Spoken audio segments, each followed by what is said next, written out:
Mapagpalang tanghali mga kasaka. Update tayo sa ating mais guys.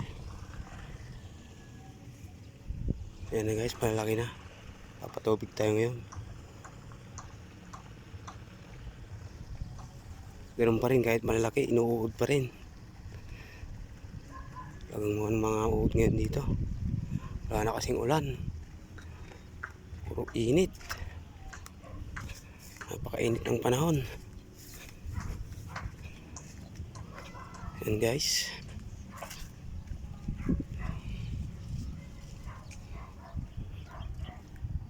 Medyo lumalabas na rin yung mga bulaklak guys.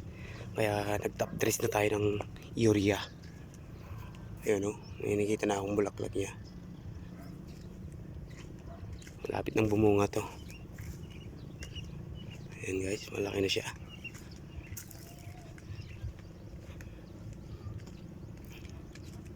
Mga nasa May katapusan guys, ani na to. Sana maganda ang ani para bawi. Laki na ng gasto. Mahal ng gasolina, abono. Tiis-tiis lang mga kasaka. Ang talagang buhay. Pag may tiyaga, may nilaga. At kung may tinanim, may aanihin. Diba? O yan na. Yan o, namumunga na siya. O meron na siyang lumalabas. O. Ayan, yung bulaklak. Yan.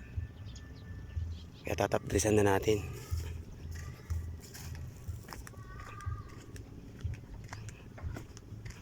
Yes, malayo pa yung tubig guys.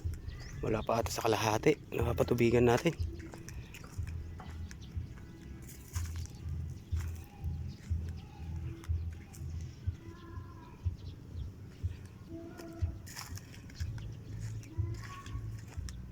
Yan guys. So yan guys, hanggang dito na lang guys. God bless.